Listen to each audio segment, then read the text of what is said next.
was about 13 years old, on my way to school one day, when a biplane of the Greek Air Force flew overhead. And when he flew away, I said to myself, that's it. When I grow up, I'm going to become a military aviator. That dream of becoming an aviator was the dream of Spiro Pisanos, a dream that would take him on an amazing journey from his boyhood home in Greece to a new world, a new war, and a new life. Born and raised in Athens, Spiro Pisanos spent his early years going from school to hanging around the pilots at the nearby airfield of the Greek Air Force. But he wanted to fly on his own. So in 1938, he found work on a merchant ship bound for America, found his way to New York, taught himself English, took on the first name Steve, and working in a bakery, used the money for flying lessons. It would prove timely. By 1940, Hitler's grip on Europe was becoming stronger. So the Royal Air Force came to New York, looking for a new batch of aviators. They found Steve Pisanos and immediately recruited him into one of 3 specially formed squadrons. The American Eagle Fighter Squadron has completed its training and now takes its place in the front line of the RAF defense of Britain. The Eagle squadrons were an elite group made up from 244 volunteer pilots from the U.S. Flying Spitfires, Steve Pisanos took part in the RAF's most dangerous raids. But the RAF Eagles were soon to land, or at least regroup.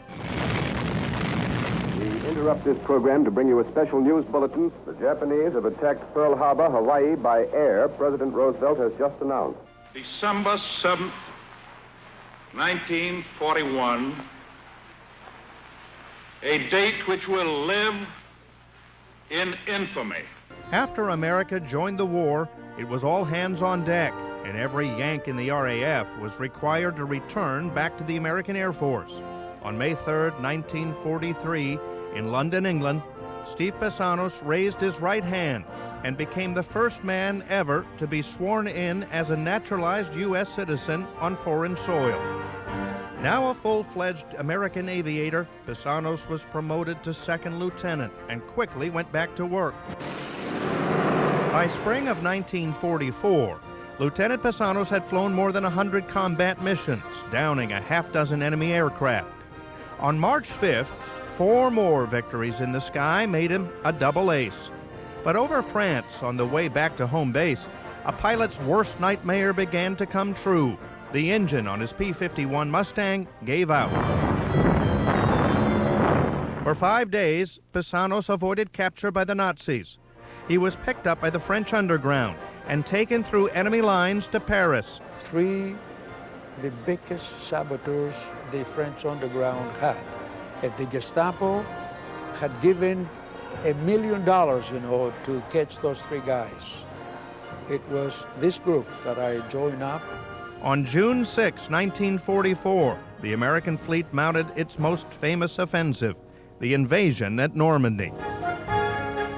Within 3 months of D-Day, Paris was liberated. Pisanos had rejoined the U.S. forces and was with the 8th Division as it entered Paris. We went into Paris while Paris was being liberated. For Steve Pisanos, the liberation of Paris meant freedom. Freedom for France and freedom to return home. He could have chosen a desk job, but instead became a test pilot to continue the fight for freedom. Freedom is the most important thing that a nation can really have. And I think this country here gives you not only freedom, opportunity, equality, and a promise.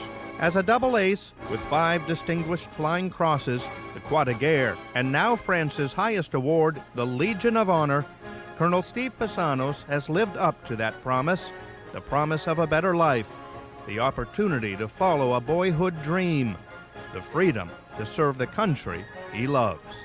America, my friend, is the greatest nation on this planet.